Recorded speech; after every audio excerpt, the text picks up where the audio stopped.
Hey there, pirates. Welcome aboard the Anime No Me channel. Shanks has always feared Blackbeard's actions and knew it was essential to approach him with caution. After all, this was an enemy even he might not be able to handle. After all, he never did. In today's video, I will reveal the reason behind all of this. I hope for your support to help our crew win, and to do so, you just need to click the thumbs up button, leave a like, and subscribe to the channel. By doing this, you will win an incredible devil fruit, so just comment which fruit you want. Guys, the relationship between Shanks and Blackbeard is one of the most fascinating mysteries in One Piece. From the start, we can see that there's something in Shanks' behavior toward Marshal D. Teach that goes beyond simple rivalry or common distrust. In chapter 434, we see Shanks directly approaching Whitebeard, warning him about the danger Teach represents. This scene is very revealing because Shanks is not someone who takes precautions without reason. He is one of the Yonko, one of the most powerful and influential pirates in the world, and the fact that he was willing to personally intervene to warn Whitebeard about Teach says a lot about what he thinks of the man. One of the reasons Shanks might fear Blackbeard is deeply rooted in Teach's peculiar history. Blackbeard is a character who defies all conventions in the world of One Piece. He wasn't just patient enough to spend decades in Whitebeard's shadow, but he was also extremely strategic in every step he took. While other pirates sought fame, riches, or immediate power, Teach seemed to be playing a much longer game. The way he has manipulated his fate so far is one of the biggest indicators that he knows something most people in the world do not. A crucial point in this analysis is the fact that Teach is the only character who chose his devil fruit, the animenomi, with a clear objective in mind. In chapter 441, we learn that Teach dedicated his life to searching for this specific fruit. He knew exactly what he wanted and was willing to wait as long as it took to get it, even if it meant living as one of Whitebeard's subordinates for years. This level of patience and determination is uncommon among pirates, who are typically known for their impulsiveness. The animenomi is a unique devil fruit with abilities that contradict most of the known rules of the world. Its power to nullify other devil fruit abilities places it on a completely different level. Perhaps Teach knew this from the start, which suggests he has access to information most people are unaware of. That alone is terrifying.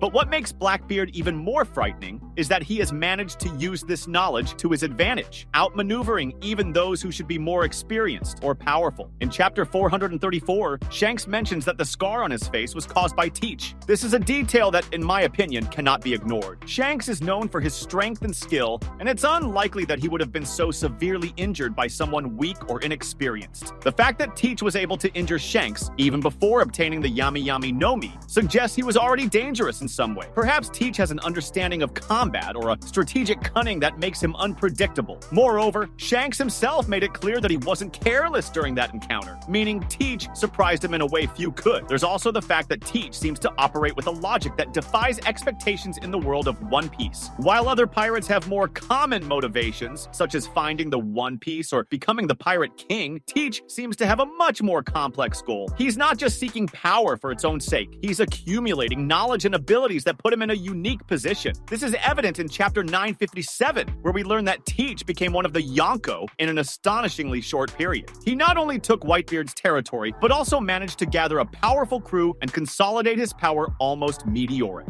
What makes this even more relevant is how Shanks reacts to Teach. As mentioned in chapter 434, Shanks goes out of his way to warn Whitebeard about the danger of allowing Teach to continue progressing. This isn't something Shanks does often. He is known for being a calm and confident figure, someone who doesn't get involved in unnecessary conflicts. The fact that he was willing to confront Whitebeard, one of the most powerful pirates in the world, shows how much he believes Teach is a threat. Another important detail is that even after the Marineford battle, when Teach becomes the new Yonko, Shanks continues to closely monitor his movements. This suggests Shanks doesn't see Teach as just a powerful adversary, but as a direct threat to the balance of the world. Perhaps Shanks knows something about Teach that the rest of us don't. There's a theory that Teach is somehow connected to the mystery of the Void Century, or the true origins of the devil fruits. This would explain why he seems to know so much about the world, and why he has been able to manipulate events to his advantage so effectively. In chapter 1054, we again see Shanks mentioning the importance of acting cautiously regarding Teach. This reinforces the idea that he doesn't underestimate his former rival, even now that both are in positions of power. Shanks is someone who values peace and balance, but he also understands when a threat is too great to ignore. Deep down, perhaps he realizes that Teach represents something beyond simple ambition or brute strength. He is a symbol of chaos, someone who doesn't follow the world's rules and is willing to break them to achieve his goals. Teach's unpredictable nature undoubtedly terrifies even the most powerful individuals. He doesn't follow the traditional logic of a pirate or warrior. He isn't driven solely by desires for power or prestige. His approach to achieving his goals is like a long and meticulous strategy, where he manipulates events and people around him with a coldness that borders on the unimaginable. This makes him an even more dangerous enemy than other pirates of his generation, who often seek direct confrontation without much planning or consideration of the consequences of their actions. Blackbeard, however, doesn't act that way. He is a master of patience and waiting, and that's something Shanks knew from the start. The fact that Shanks feared Blackbeard wasn't just a matter of raw strength, but a much deeper understanding of the kind of threat Blackbeard represents to the world.